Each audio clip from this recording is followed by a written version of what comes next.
They're scared to talk to us. They're worried that we're going to just be in here for a while and then leave. So they don't want to tell us anything.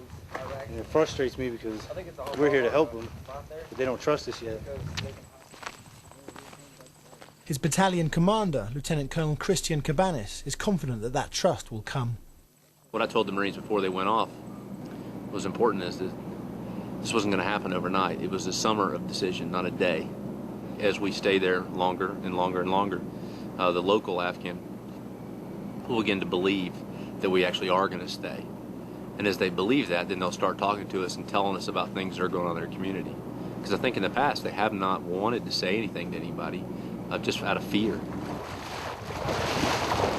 Cabanis is certain that he has enough manpower to stay in places like this for long enough to win trust, something that hasn't happened before. I think the Brits had a good understanding of what was going on down here in Garmshire, but never had enough, combat power to do everything that they would like to do and then sustain it over time.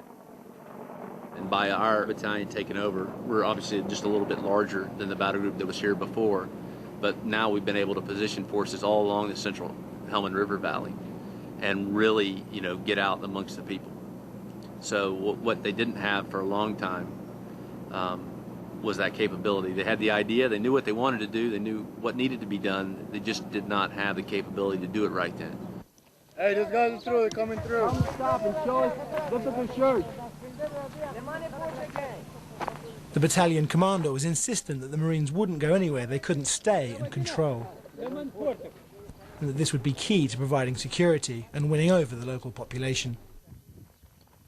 We're not going to, build Jacksonville, North Carolina in the next couple of months, but I think we reasonably can expect that we will have sustainable progress, that the people are connected to the government are connected to the people, and they work together, in common cause to bring tangible progress to the district. I think we can do that. To say we're going to shove completely out the Taliban, I don't think that's possible. But I think what we can do is marginalize them, where most of the locals just look at him as a common criminal, not anything else other than that, somebody that's just disturbing the peace. Does it still feel like the war on terror for you? I don't know, because, Iraq war was different than this war. And that was definitely war on terrorism. Here, I don't know, this is like some Vietnam. No one even, really mentions 9/11 anymore. And that, to me, that's the whole reason that I'm over here. That's why I went to Iraq. That's why I joined the Marine Corps, and then now we're here. And I really don't know why. Do you think you can make the Taliban give up? No, they're not going to give up. I think we're going to run them into Pakistan, back into Pakistan and leave them there for a while. These guys don't give up. They know what they're doing. Yes, this is the end of our patrol. But Cabanis was confident that the Taliban will be defeated, and was even willing to put a date on it. So if we can take a deep hold in the areas that we're in, by the wintertime, the Taliban are going to be on their heels, sitting in Pakistan, wondering what to do next, and we'll have the people. By wintertime? Once the people decide that they won't tolerate the Taliban's presence, there's no way they can stay. I left Echo Company and began the long journey home. The Marines will stay for another 5 months. If Lieutenant Colonel Cabanis' bold predictions aren't fulfilled, there will be dire consequences for the Marines themselves, for President Obama, and for the people of Helmand Province. Ben Anderson there. Now, the Afghan government has passed a controversial bill allowing men to starve their wives if they refuse to have sex. Is the West effectively sanctioning such laws by continuing to send troops and foreign aid to Afghanistan?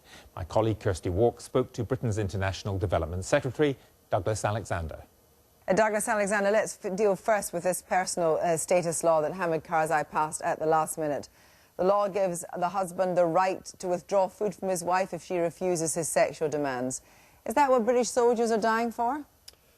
Now, on this status law, it was an issue I raised just 3 weeks ago directly with President Karzai when I was last in Kabul. I expressed our deep reservations about the law in question. He assured me at the time that this was an issue he would look at. It was under review at the time.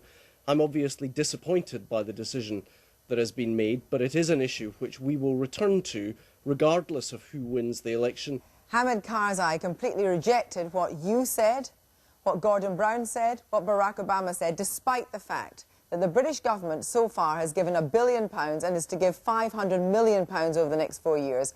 Gordon Brown says, we will not tolerate the situation. You cannot have British troops fighting and in some cases dying to save a democracy where that democracy is infringing human rights. You say you'll return to it, you have no sanction.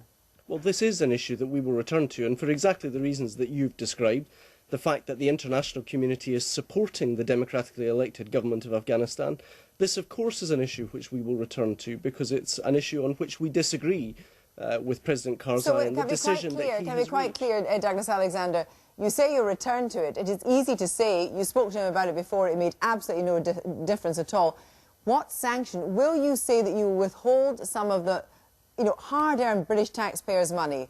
Because they didn't put their money into Afghanistan to see repellent laws against women passed. Will you actually, if Mohammed Karzai is returned to power, no matter who is returned to power, say that you will withhold some money until this law is repealed? Well, listen, Kirsty, you're asking me to decide the outcome of an election that hasn't happened. No, any outcome. Let us wait and see the outcome of the election. Let's see the manifestos on which all of the candidates... The law has been passed. The law has been passed. It is the law of the land. And it is in the nature of a democracy that depending on who wins the presidential election and who secures the majority support, they can change that law. And will you I can't insist on describe that? what the outcome of the election will be, neither can you. Will you insist on that? And I think we should celebrate the fact that none of us this evening know who's going to form the next government of Afghanistan. I can assure you, whoever is in government in Kabul, this is an issue to which I know the British government will return.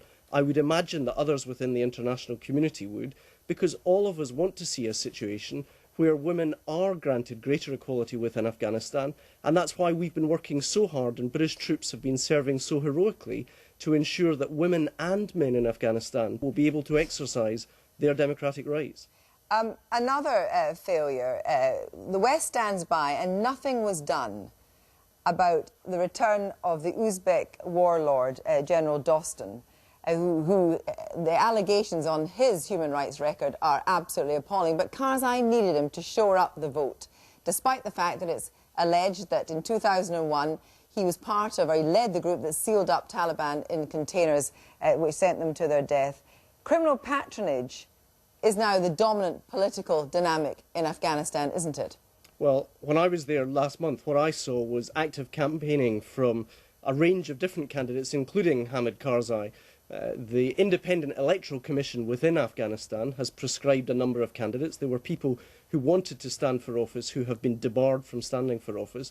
But we shouldn't forget the fact this is the first Afghan-run election in many decades.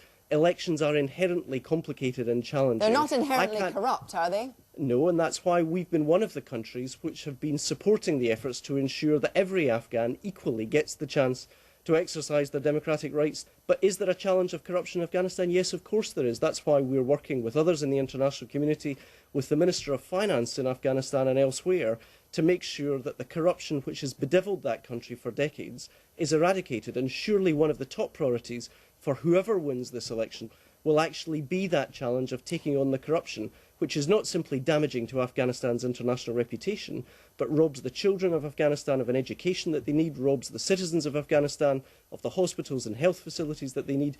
We have a common interest in the corruption that has scarred that country being challenged and indeed removed by whoever wins the election. The British International Development Secretary, Douglas Alexander.